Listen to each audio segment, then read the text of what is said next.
jërë ngeen jëf mbokku téléspectateurs yi ñu am mbégte ni ñu koy defee samedi bu nekk di leen dégtal seen émission bi ngeen xam ne mooy samedi mag tey nag seen émission samedi mag dina waxtaanee lu bare bari lu jëm ci wàllu maintien de l'ordre wàllu terrorisme wàllu accident ndaxte am na loo xam ne xew na ci réew mi moo di ay mbir yoo xam ne ñu bari suñ ko gisee image yi daf leen di choqué daf leen di naqari ci xew-xew yi amoon ci ay bés bii ñu génn.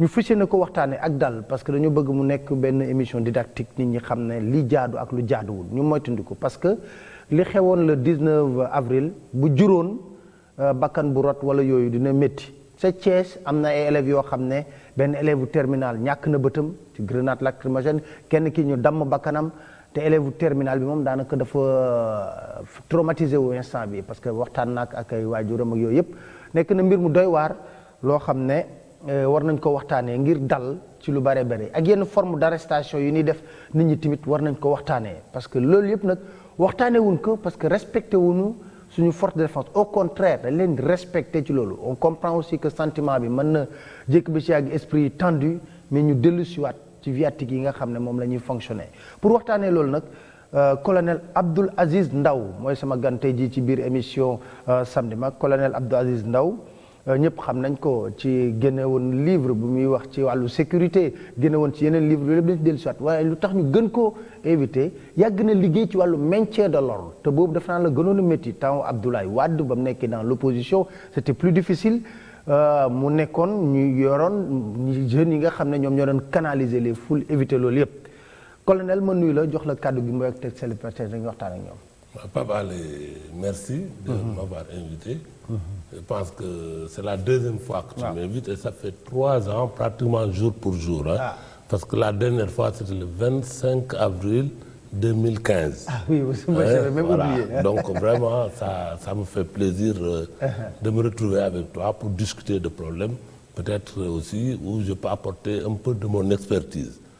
Bon, je salue quand même l'ensemble des téléspectateurs. Et je pourrais répondre le plus sereinement possible quand même à certaines questions. Alors, toutes les questions. Alors, colonel, ñu def émission bi ci wolof pour sénégalais yëpp mën a comprendre. D'accord. Bon wolof bi nag dafa leer. mais dugal non wolof communication wolof sénégalais quoi wolof Dakar waaw. D'accord. ayca li ma lay njëkk a laaj moo di wàllu accident d'abord laay laaj balaa mooy ñëw ci loolu parce que am na ay images yu ma la bëgg a proposer après mais accident yi bari ci réew mi trop dañuy wax ne tël bi li muy rey léegi sax lu bari rayatu ko pour yow sa jàngat lan moo ko indi. waaw le 3 avril déjà gendarmerie déjà ci seen bopp. ñëw nañ pour expliquer affaire accident. Il y a eu un colonel que je pense après le discours du chef de l'État qui est intervenu pour expliquer certaines causes des accidents. Bon les accidents man personnellement les causes sont multiples causes yi dafa bari.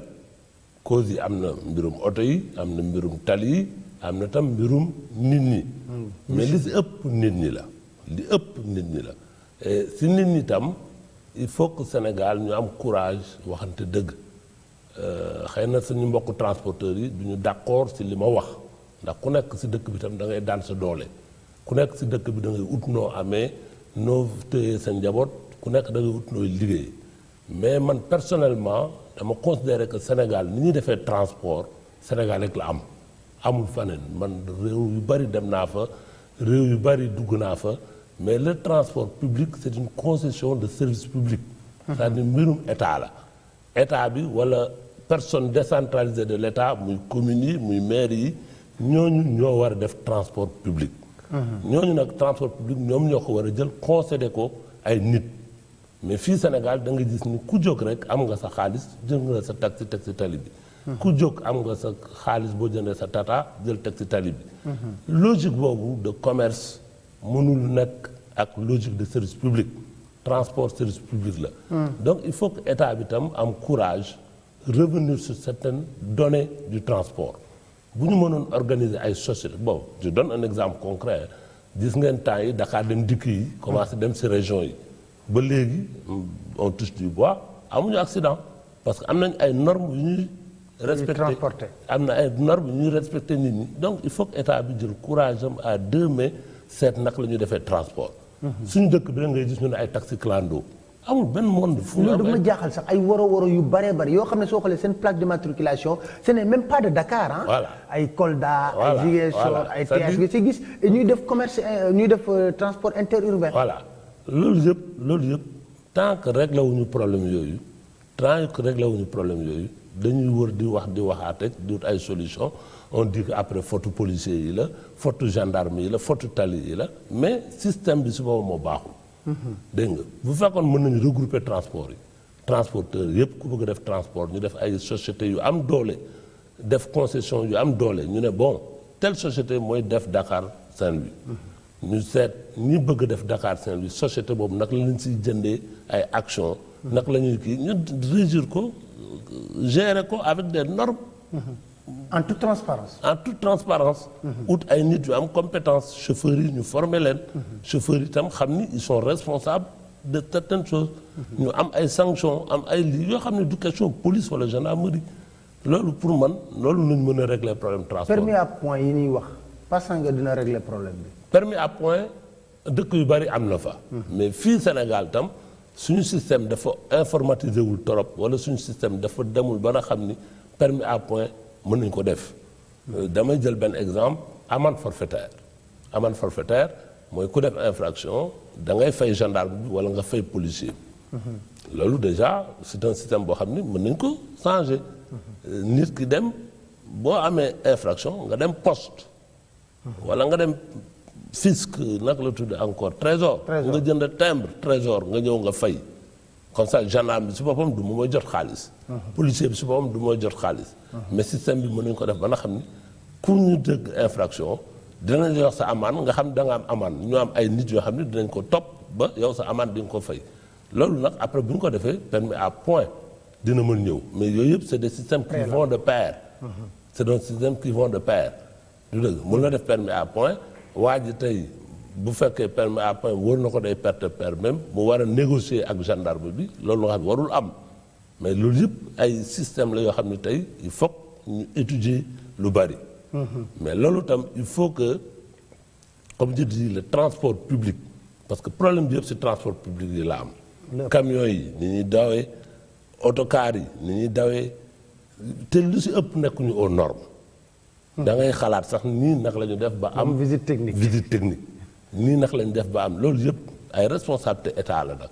loolu état bi mën na ci jublu seet dans les 5 ans à venir comment réellement prendre par les cornes le taureau. et seet nan lañ ci mën demee waxtaan ak transporteurs yi ñu xam ni logique bi mooy ñu regrouper leen def ay sociétés de transport yu mag. soo demee Maroc amuñu plus de 4 sociétés de transport. boo demee Maroc gii rek amul plus de 4 sociétés de transport fu waay nit bëgg a dem car dina la yóbbu à l'heure en sécurité et dans les normes. loolu tam pour man daal loolu laa ci xalaat. beneen question est-ce que le Sénégal est à l'abri d'attaques terroristes parce que lu tax mooy profiter ci question mooy y a un procès en cours Imam Ndao comme c'est une affaire pendante en justice bon mais n'empêche est-ce que mën nañu wax au plan sécuritaire que le Sénégal et à l'abri de ces attaques-là. mbirum terrorisme vraiment Sénégal yàlla baaxee nañu. ñun teel nañu jublu ci affaire terrorisme. man personnellement en 1994 j'étais directeur de la lutte contre la subversion et le terrorisme. conseiller technique du premier ministre 94. ça veut dire que tooguñu ba tey rek ne. dañuy def affaire terrorisme mais 1994 déjà. xaw ma attentat ay Mombasa il y a eu beaucoup de problèmes yoo xam ne gouvernement Sénégal de l'époque jël na déjà ay mesures créées et dans le cadre d'un grand service moi j'avais un département qui ne s'occupait que de terrorisme donc vraiment am nañ culture et ba léegi nii tam vraiment ñi ngi ci il faut remercier vraiment police gendarmerie armée bi dina xam ne réellement ak beaucoup d'autres personnes yoo xam ni li ñuy def kenn mënul toog ci télé di ko wax. absolument loolu dafa am service de renseignement yu am doole la mais service de renseignement yi honnêtement. li seen liggéey mën nañu ko def. y a un procès en cours du ma wax ci affaire procès en cours mais procès bi man personnellement dem naa fa 2 fois. pour xool ni muy demee pour xool ni ñuy wax li ma si mën wax tey mooy bu doon sama sago. dinañ ut ay procureurs yoo xam ne dañu spécialisé en terrorisme spécialiste terrorisme ndax ni ñuy poser question ni ñuy lan la ñuy seet lan la ñuy xam ni ñuy apprécier juge itam dafa war a am ay juge spécialement dédié au terrorisme parce que terrorisme lu am la. kenn mënul tëb rek ne terrorisme amul. nous sommes à l'abri nous ne sommes pas à l'abri ñi ngi fagaru mais nous ne sommes pas à l'abri. À tout moment mën na fi am. c'est une guerre asymétrique. dégg nga c'est une guerre asymétrique. am na on a pris nag beaucoup de dispositions. Je prends l'armée seulement am na ay forces spéciales yoo xam ne totalement dédiées au terrorisme armée bi rek waxuma nag gendarmerie waxuma police. ndax gendarmerie déjà boo xoolee GIGN bu gendarmerie le groupe d'intervention de la gendarmerie nationale groupe boobu tey multiplier na yeneen 4 ou 5 groupes. pour se rapprocher réellement de réduire les délais d'intervention donc nekkatuñu Dakar rek. mais il y a des centres yoo xam ni le haut commandement de la gendarmerie a estimé teg fa ay nit yoo xam ni réellement ils sont capables de s'opposer avec force avec vigueur et avec compétence au phénomène terroriste donc ñu ngi si dégg nga li am mooy procès bi déjà su ma jëlee procès bi man li ma si mën wax bu doon sama sago politiciens yi ñi nga xam ne vraiment ñooy def politique keroog daje naa fa benn politicien j'étais surpris de le voir moom mu ñëw di seetaan procès bi ma ne ko loo fiy def mu ne ma dama bëgg a xam ndax tam c'est un phénomène social c'est un phénomène international nit ñi def ba jël xale yi di nax xale yi di dugal ci xale yi loolu yëpp. te l'exploitation de la pauvreté également. loolu yëpp tey dafa laaj benn meilleure prise de conscience. boo xam ne dañuy conscienter nit ñi dañuy dugal nit ñi expliquer nit ñi parce que personne n'est à l'abri. li xew ci yeneen dëkk yi mën na ñëw fii ñun nag ñu ngi fagaru vraiment on a mis les moyens l'État a mis les moyens ça aussi il faut reconnaître que l'État vraiment a fait de gros efforts. tout le travail itam mënuñu ko wax dégg nga te procès bu amee nii itam même preuve yi kenn mënul teg preuve yëpp sur la table parce que day yàq ay yeneen affaire. ok surtout que c'est le service de renseignement doit jouer un grand rôle pour xaw ci su ma la joxee benn exemple. Man personnellement. à un moment donné dans les années 90 suivre nañ ay financement yoo xam ne day jaar suñu dëkk. ay financement pour l'année ne pas pour ay terrorisme parce que boobu sax kat di wax terrorisme di ñuy suivre ay financement financement yooyu ay suñu ay alliés ñoo ñu wax ne lii am na seen dëkk na ngeen ko xool donc moi personnellement avec mes équipes ñuy surveiller loolu. di surveiller ci aéroport di gis ni muy demee di am information yi di xool information yi. dégg nga benn jour rek alors bizarrement gendarmerie ñëw jàpp ñun ki ñuy topp xam nga bu ko jàppee dootul affaire renseignement. bu ñu jàppee nit ki rek affaire judiciaire la. dégg nga loolu déjà ñun jàpp nañ ko xëy na mais lam ñu yàqal. moo ëpp. fekk yéen da ngeen bëggoon suivre. ndax ñun ña nga doon suivre piste yi. réseau bi ña nga doon suivre réseau bi ña nga doon lii ña nga doon dugg si bari. mais xanaa doo leen ci waxtaan seen biir. si mën na nekk mais wax naa la ay na mu amee moo bon. ay failles lay doon ay failles la faille moom système boo gisee. dina am ay failles dégg nga gendarme yi jot nañu renseignement rek jàpp waa ji bi ñu ko jàppee ñam àndoon ak moom yëpp. dañuy dem rombatuñu sax Sénégal. donc ay travail de 5 ans noonu la yàqoo. ok dégg nga loolu la moo tax renseignement ak kii du benn. dégg nga te mënuloo jël tam li nga am renseignement nga teg ko ci table ji. ndax boo ko tegee ci table ji rek doo am te renseignement. absolument loolu moom wax nga dëgg alors sans plus tarder ñu dugg ci li nga xam ne moo bokk na ci li ñu war a waxtaanee d'abord dama lay inviter nga gis benn arrestation Régis si on peut voir benn arrestation musclée le 19 avril ma laaj ko moom mi liggéey ci maintien de l'ordre est-ce que lii mën nañ ko nangu mu jaadu ñu xool élément boobu.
xam ne gis na mon colonel d'abord maa ngi la gis ngay sourire mais ça ñun ñu nekk civil mënuñu ko d'accord. waaw bon c'est-à-dire arrestation bi techniquement y a problème techniquement parce que man première image yi ma gis def naa ne ñu jëkk arrêté waa ji ay civil lañ. civil lañ absolument. ok déjà am may wax ne ay rumeurs ngi circulé man je dis pas c'est vrai ou pas nervi lañ ñii di wax ne ils sont dañoo nekk ñoo xam dañoo civilu bon bref. waaw xam nga comme je dis tout de suite doon nañu wax. ak yow ñu wax affaire renseignement. donc il est tout à fait normal que bu événement amee nii. ñu am ay ñun bon gendarmerie déjà loolu c'est interdit. regarde xoolal soo xoolee bi mën nga continuer commentaire en même temps. gendarmerie moom loolu da interdit c'est-à-dire mën loo gis ni gendarmerie ay civil ñoo dugg pour def li ñuy def. loolu gendarmerie moom c'est interdit l'action de la gendarmerie est en uniforme. voilà par contre l'action de la police tam police dafa bari ay organes. ok dégg nga man mënuma wax ni ay nervi la. parce que aw ma benn preuve que état du Sénégal dina jël ay nervi di ko employé loolu gëw ma ni loolu personnellement mën na am. maintenant police ci boppam bu événement amee nii police dina am ay agents yoo xam ni ils sont de l'ancien DSE. ñoo xam ni ñoom ay agents de renseignement lañ ñoom ñooy def renseignements généraux agents yooyu il est tout à fait normal ñu infiltrer ñuy def ay mouvements. ñooñu ñooy renseigner police. ñooy wax li gars yi bëgg def ñooy wax yan intention la gars yi am ñooy dugg ci gars yi mën nañ sax di exciter di def lu nekk et consort mais ils n'ont pas droit à l'action. l'arrestation quoi. dégg nga amuñu action bu ñuy def. mais si on regarde encore les premiers images di nga gis ne ñoom ñoo jàpp sax. waaw boobu doo ko sànni policier. waaw dégg nga ñoom. amuñu techniquement parlant amuñu action bu ñu war a def seen seul but mooy bokk. mën nañ sax bu gaa yi sànni xeer ñu sànni xeer. mën nañ bu gaa yi yuuxoo ñu yuuxu. lu gaa yi def ñu def ko. voilà regarde les images regarde là. regarde xoolal ñooy dàq gis nga ñooy jàpp booy bi nii. en civil ils sont deux. ils sont deux ñooy nekk nii en civil dàq booy bi. lii d'abord c'est risqué pour eux. voilà jël tànkam dóor. voilà c'est risqué pour eux. voilà mais techniquement ça ne se fait pas techniquement.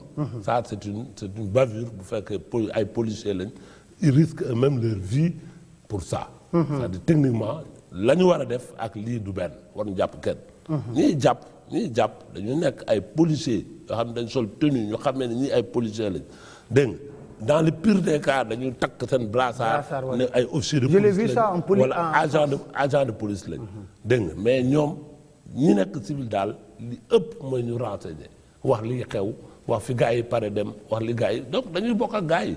mel ni gars yi mais arrêté nii c'est pas normal. ça c'est un. de deux bi ñu jàppee waaj itam y a des normes. bi ñu jàppee waaj y a des normes nit ki itam dafa am tuuti yelleefu nit yoo xam ni force de l'ordre da nga koy respecter donc sur ce plan aussi ëpp na daal. mais bon dans le feu de l'action aussi y a beaucoup de choses qui se passent. les nerfs sont tendus. les nerfs sont tendus y a beaucoup de choses qui se passent. Là, l'intervention aussi est très décousue, très. On ne sent pas le chef, on ne sent pas le commandement. Opération maintien d'ordre, il faut que mu am kuy commander, il faut que am kuy wax nit ñi ni muy demee. waaw loolu nag bon image yi ça peut être aussi parcellaire. donc on n'est pas image yëpp. absolument voilà. on va revenir sur beaucoup d'images. dinaa la woon tamit beneen kii arrestation leader politique buy dox yeggul ci assemblée nationale. alors on va regarder encore parce que lii suñ koy def ñun dañuy alerter pour bavure bañ a am. parce que ñaanuñu woon yàlla oui non parce que kenn ñaanul yàlla parce que li xew Thiès j'ai montré les images on va regarder l'arrestation de Thierno Bocoum qui était ici au niveau de la pharmacie Guigon di dox. alors on va regarder ça di dox tranquillement c'est extra voilà. C'est la loi qui me permet d'aller à l'Assemblée nationale. C'est la loi qui me permet d'aller à l'Assemblée nationale pour assister à ce vote. Vous m'arrêtez. C'est la loi qui me permet d'aller à C'est la loi qui me permet d'aller à l'Assemblée nationale. Vous ne pouvez pas m'empêcher d'aller à l'Assemblée nationale. Vous ne pouvez pas m'empêcher. C'est la loi qui me permet d'aller à l'Assemblée nationale. Vous ne pouvez pas m'empêcher. C'est la loi qui me permet d'aller à l'Assemblée nationale. C'est la loi qui me permet d'aller assister à la plénière. D'aller assister à la plénière. J'ai été député, je sais ce que je dis. C'est la loi qui me permet d'aller assister à la plénière. C'est la loi qui me permet de l'Assemblée nationale. Mettez-le à l'intérieur. Mettez-le à l'intérieur. Mais vous êtes en train d'enfreindre la loi. C'est la loi. Mettez-le à l'intérieur. Mettez-le à l'intérieur.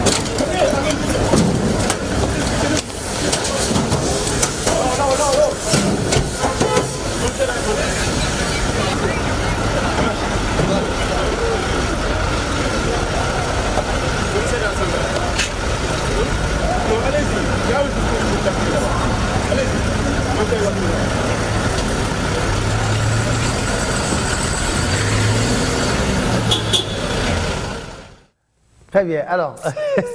waaw Pape Alé xam nga man affaire politique bëgguma si dugg. non du politique. dama parce que tam affaire politique la. loo mënti xalaat tam politique mu ngi si biir du dëgg. bon. article 54 moo ko permettre mu dem assister plénière assemblée nationale. waaw loolu moom am na si droit. d'accord parce que man gis naa assemblée nañu ko cadré woon xam naa ne manifestation buntu assemblée mënut a nekk. waaw c'est quasiment impossible. waaw xam nga mais ñu jàppee la pharmacie Guèye tamit. waaw xam nga affaire bi tam.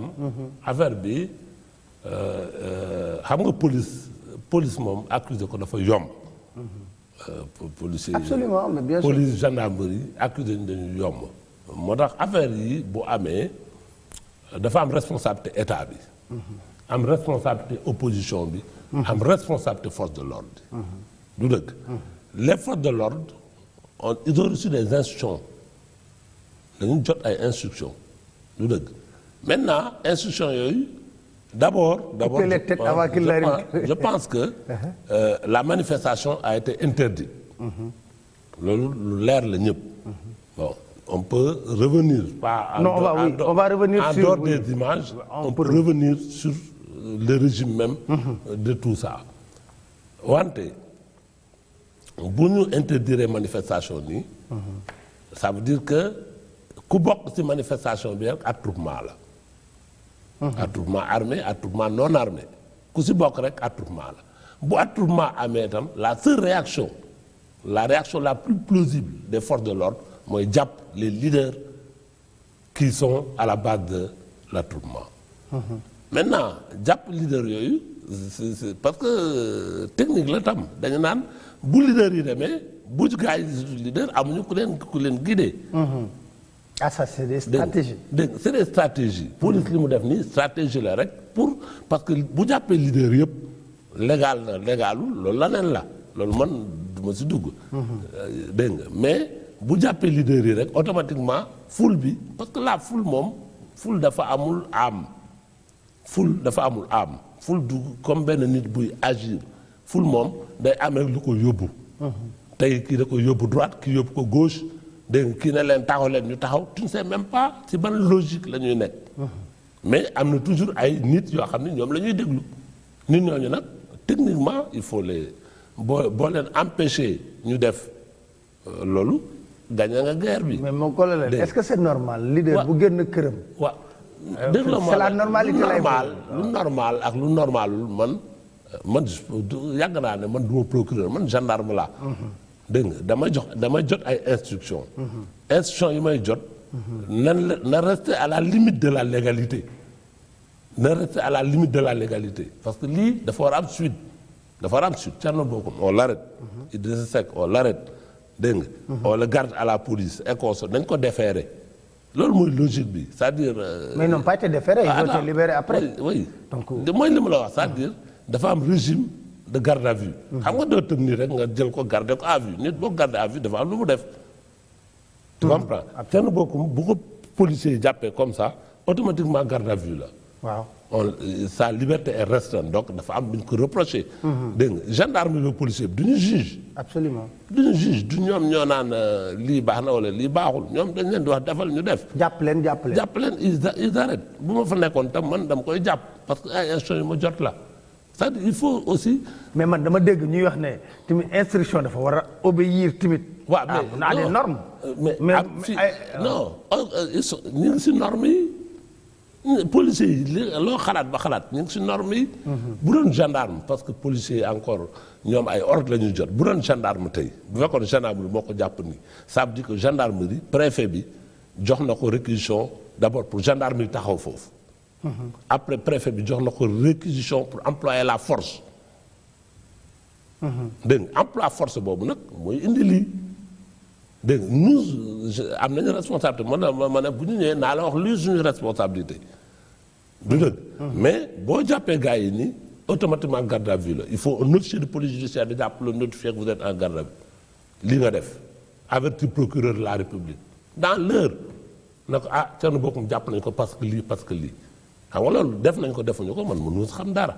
ah non man damay jàpp ne defuñu ko xam nga lu tax ma jàpp moom colonel la defuñu ko parce que dañ leen téye ba suuf sedd xëy fajar ñu leen bon rentrer chez vous. waaw loolu moom. rentrer chez vous la leen wax war naa la loolu moo anormal. waaw loolu moo anormal.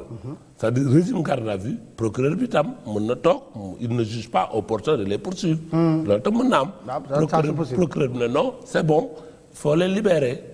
mais dans un régime normal ces gens auraient dû les déférer ba di procureur ne bon li ngeen def boo leen ko def te naa leen denc wala non dama leen di jàllale.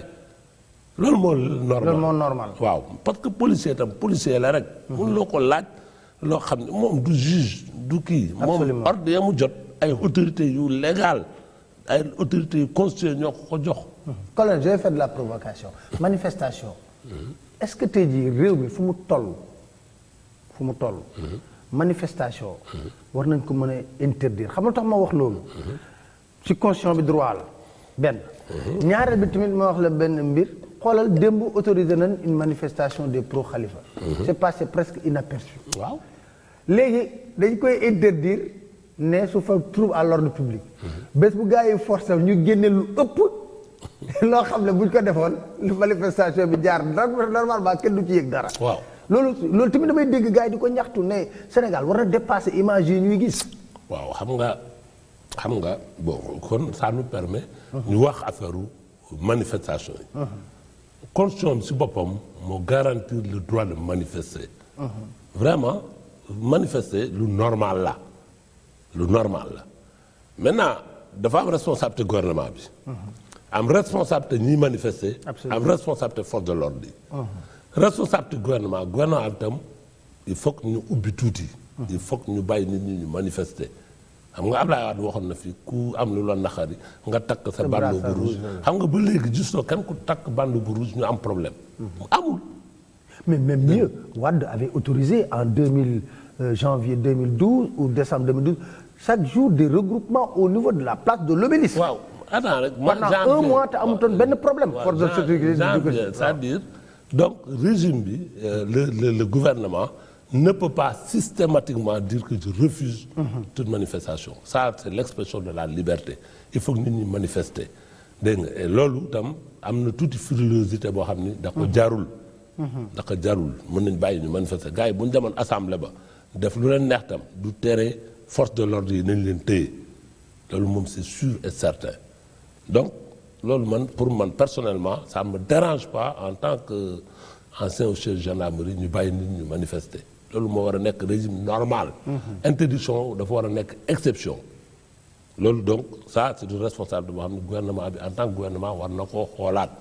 plus ñu bàyyi nit ñi exprimer liberté président si boppam si lay xam ni gars yi ànd nañoo man wala ànd nañoo man dégg nga moom tam am na ay nitam mën nañ manifester bu gars yi dajaloo moom tam mu dajale ku nekk xool sa doole.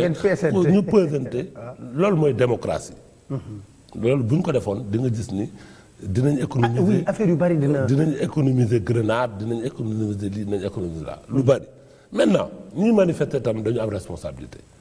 il faut que ñoom tam ñu xam honnêtement lan lañ bëgg lan lañ bëgg ak lan lañ mën.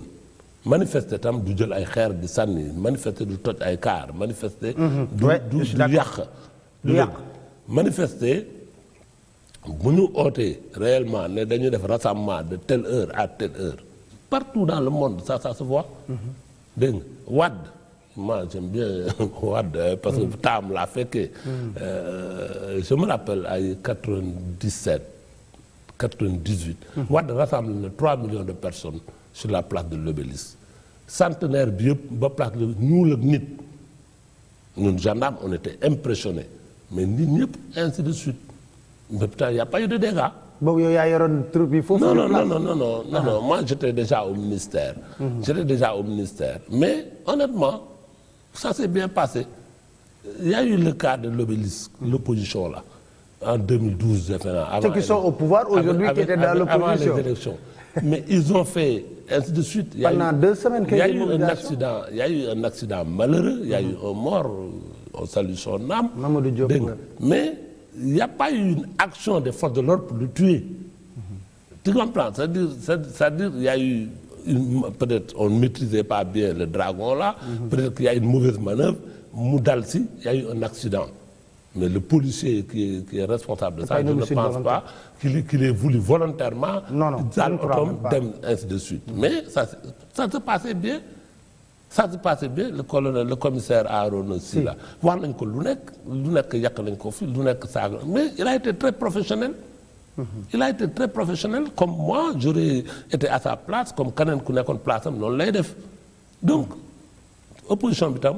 Pas opposition en tout cas ñuy manifester nañu xool tam ni ñuy manifester nañu xool tam naka la ñuy vraiment xeexee seen gëdd seen yelleefu seen ay droits mais sans violence bu mu amee rek attroupement la même une manifestation autorisée même suñ ko autorisé bu amee ay violence ça devient un attroupement. Bon force de l'ordre yi comme li ma la doon waxtaan. ma may la image yu maintien de l'ordre fu ñuy tiré grenade yi. waaw loolu on va revenir dessus. Non ay force de l'ordre yi lan mooy seen responsabilité. Force de l'ordre yi y a un gros problème des forces de l'ordre. Ça le président Macky Sall là. Il a fait un double effort sur les forces de sécurité. Moi en 2005 j'avais mis avec la gendarmerie un plan 2005-2015. Pour recruter 500 gendarmes par an. Parce qu'on perdait nos effectifs. Nous avons perdu des effectifs graves. Le président Wade nous gendarmerie, nous avons d'accord, nous avons 500 gendarmes par an. Pour maintenir les effectifs de la gendarmerie. Les effectifs, absolument. Tu comprends? Légui, man, quand je suis gendarmerie, gendarmerie, il y a 3000 personnes. C'est bien ça. Vraiment, c'est un effort. C'est un effort énorme. Bon, 4 avril, moyens gendarmerie déployés. Il faut. Oui, j'ai vu. Il faut remercier le général. Oui. Mais le général Gueye, le général Messenia, ils ont fait de gros efforts. Actuellement, la gendarmerie a un plan, le plan stratégique de développement de la gendarmerie. C'est le plan stratégique. Donc, c'est des ressources humaines et c'est du matériel. Mais tout ça. Il y a un petit problème. Quel problème? Formation. La formation initiale dans les unités de gendarmerie, elle est impeccable. Si vous avez l'école des officiers de gendarmerie, c'est aux normes. Si vous avez Fatick, école sous-officiers, c'est aux normes. Si vous avez police, c'est la même chose. Mais si vous regardez la moyenne d'âge des gendarmes aujourd'hui, c'est 27 ans, 30 ans. Ils sont jeunes. C'est la jeunesse sénégalaise qui décrit. Voilà, cette jeunesse-là aussi, nous sommes gendarmerie. Cette jeunesse-là, nous sommes policiers. Nous sommes des xalé.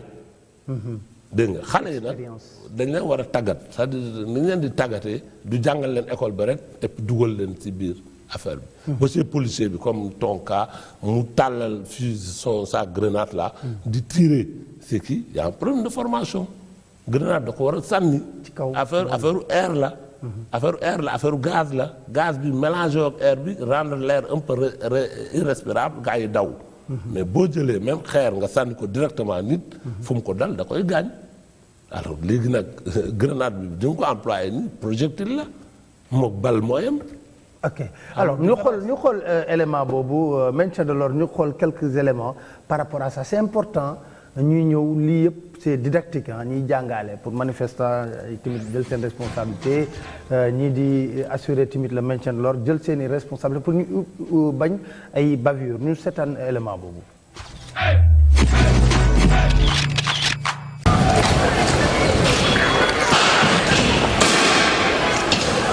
Avancez.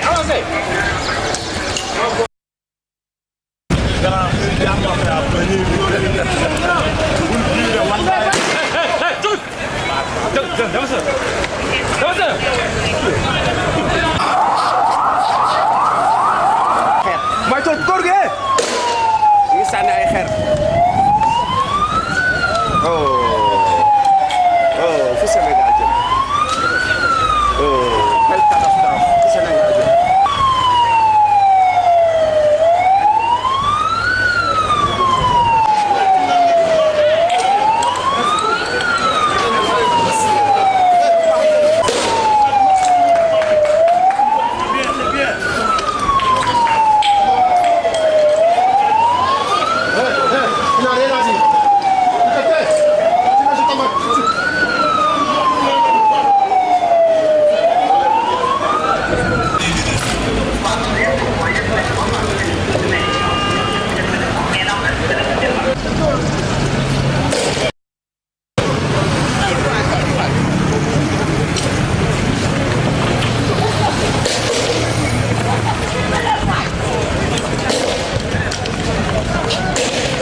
alors gis ngeen kii ban commentaire nga mën a def ci. waaw xam nga lii du maintien d'ordre la. lii moom mën nga ko tuddee rek boobu def maintien d'ordre. maintien d'ordre dafa am ay règles dafa am ay règles. d'abord lii fottu déjà ñuy autorisé ak ñuy ñàkk autorisé la. lii ay commando la yuy xeex ay commando la police ay commando la ñu yore. civil itam ay commando la ñu yore ku nekk di def li nga xam ni moom nga xalaat ni mooy kii xam nga lii bu fekkoon dañu kii autoriser manifestation bi. daal lii du mën nekk. dégg nga xam nga lii du mën nekk. du mën nekk bu dégg nga parce que ainsi de suite ñii pour man déjà c'est des émeutiers c'est pas on n'est plus dans le cadre normal du maintien de l'ordre. lii ay émeute la dégg nga émeute nag rétablissement de l'ordre la rétablissement de l'ordre yeneen règle la yoo xam ne du maintien de l'ordre. ok. dégg nga loolu lépp dafa am. lii wóor mooy policiers yi ni ñuy agir nii on ne sent pas comme li ma la doon wax tout à l'heure l'action coordonnée l'action d'un chef qui dit faites ça ne faites pas ça loolu mooy rôle officier de police yi loolu mooy rôle officier de gendarmerie yoo xam ni ainsi de suite bu ko defee bavure yi nii du am benn waaye du téye fusil mais di tirer. Après tu vois un civil aussi mêlé. jël benn civil jël tamit grenade lacrymogène. c'est un policier. c'est un policier en civil parce que gis na mi ngi sol casque mi ngi sol mais loolu yëpp dafa des mais loolu yëpp il faut que culture générale manifestation gouvernement bi ñii manifester force de l'ordre yi toog xalaat ko. manifestation boo bëggee nga am résultat dafa am ay normes.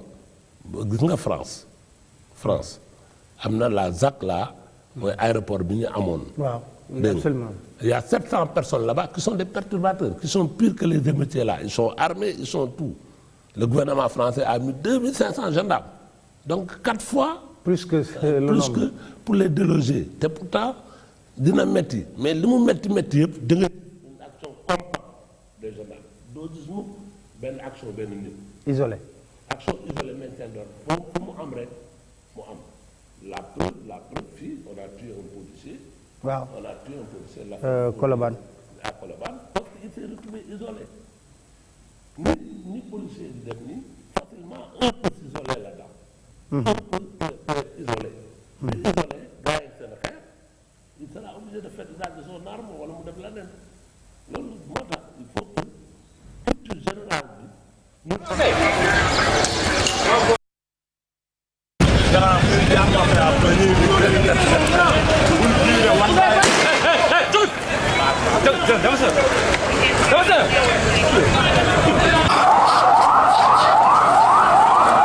mooy tool góor gi ngi sànni ay xeer fu Sénégal jëm quelle catastrophe fu Sénégal jëm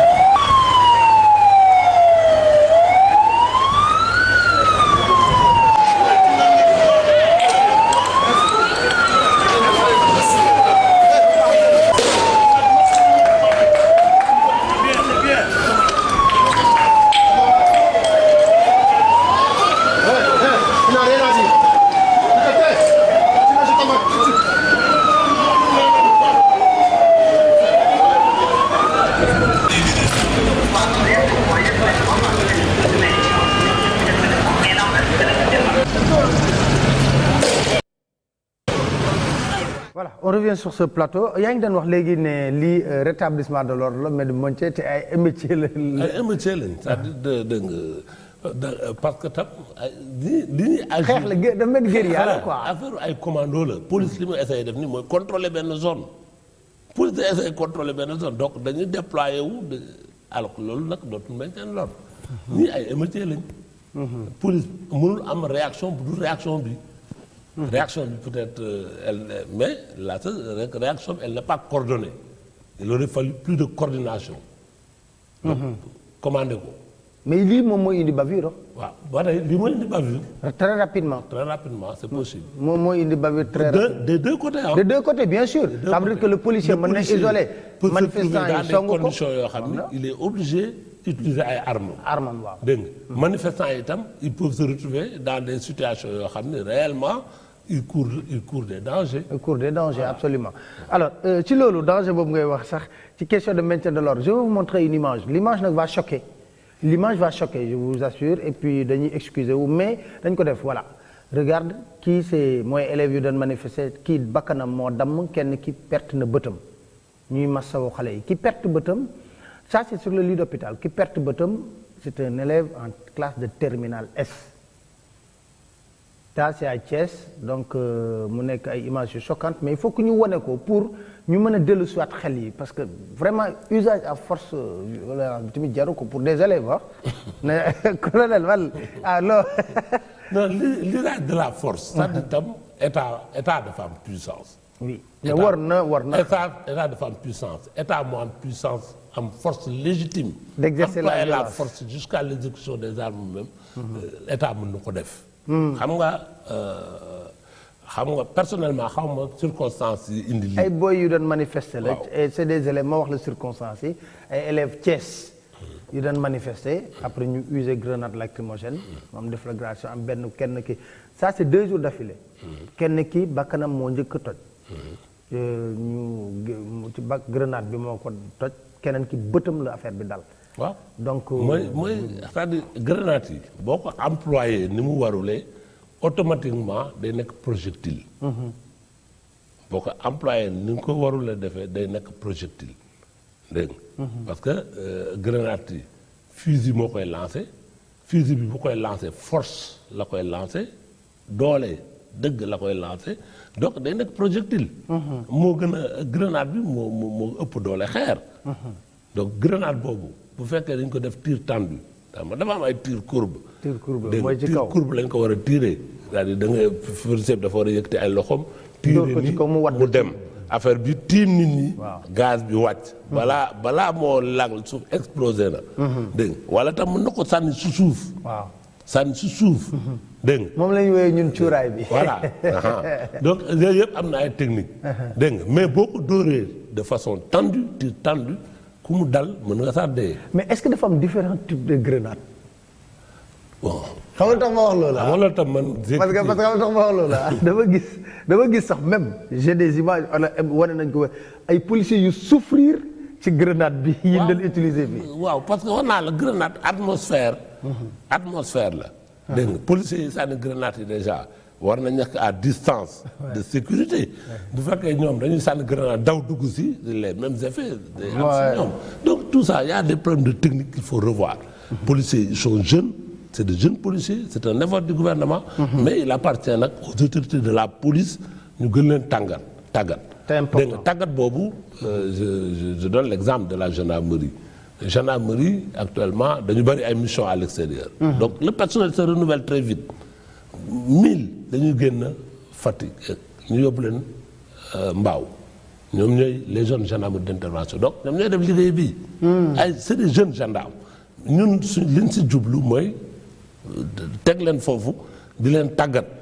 normalement war nañ fa toog 5 ans dans une gendarmerie normale pendant 5 ans waruñu fa jógee au bout de 5 ans la ñuy commencer def examen pour am diplôme aptitude professionnelle donc ñoom ci unité yooyu parce que dañu nekk ay lieutenant yu seen ay morom ña nga sport ñu ngi daw ñu ngi jàng et consort du dara amul dañuy toog di jàng.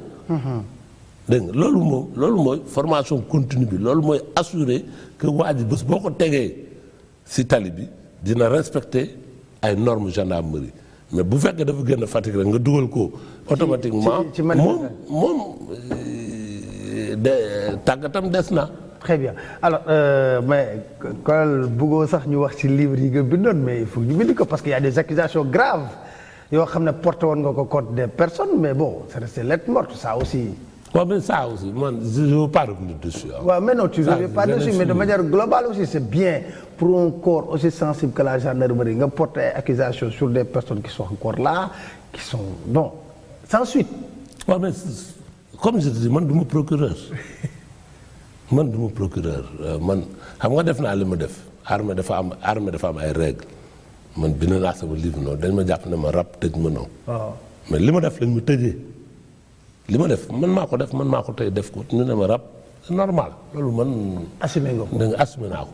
maintenant état dafa bari ay kii bon c'est des questions sensibles. c'est des questions sensibles bon xëy na l'état a préféré gérer comme ça c'est une gestion tu les moi je les l'aime avec leur âme leur conscience donc jàpp sama ñàmbur gérer wu ma leen mais ils sont là les gens les regardent c'est à eux de prouver ce n'est plus à moi de prouver que li ma wax dëgg loolu du dëgg loolu man dépassé naa ko. mais crime de sang. crime de sang trafic.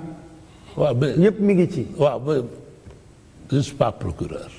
mais yow daal joxe nga sa information. waaw pare nga ci. joxe naa ko. vérifié nañ ko vérifié wuñu ko du sama problème mais bon. mais quand même dans un état normal quand même. waaw xam nga man noonu daal officier la du man maay juger état man du ma politicien du ma juger l'action de l'état. D'accord. man je suis allé man maa transgressé les lois de l'état non. Oui. parce que y a eu des choses considérant na que lii warul am dans un état normal. état normal bi nag du man maa ko représenté y a un président de la République y a des institutions de l'état ñoom ñoo xam ni mu demee. te ñoom ñoo mais nañu xam ni les gens les regardent. les gens les regardent. À chaque fois qu'on les regarde, on passe au crime de sang qu'ils ont commis. Hein. Crime de sang ou au trafic auquel ils étaient mêlés. Hein. Moi, je ne veux pas trop revenir. C'est des problèmes sensibles. Très sensibles. Pare naa si daal. Pare nga ci. Alors le dernier mot pour ñu libérer la lan lay doon.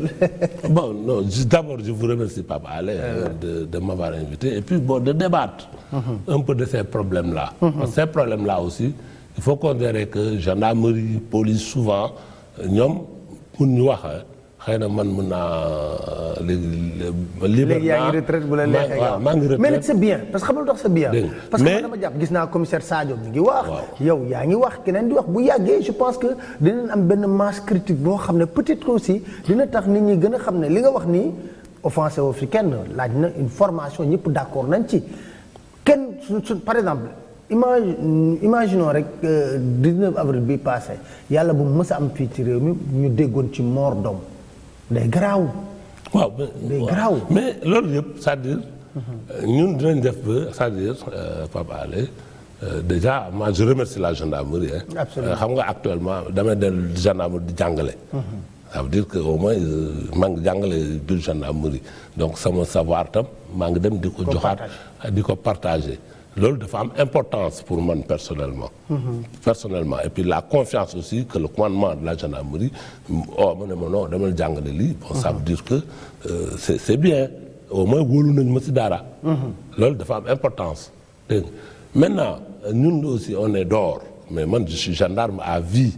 Absolument. dégg nga loolu tax ma ne la man du ma politique du ma dugg ci affaire yooyu c'est ay caaxaan la. dégg nga man gendarme la mais lu jëmale gendarmerie kanam. dinaa ci taxaw. du dëgg su ma gisee tam gendarmerie ay affaire lii damay dem wax ak kilifa gendarmerie dégg nga ñoom ñëpp dinañ ma déglu dinaa waxtaan ak ñoom.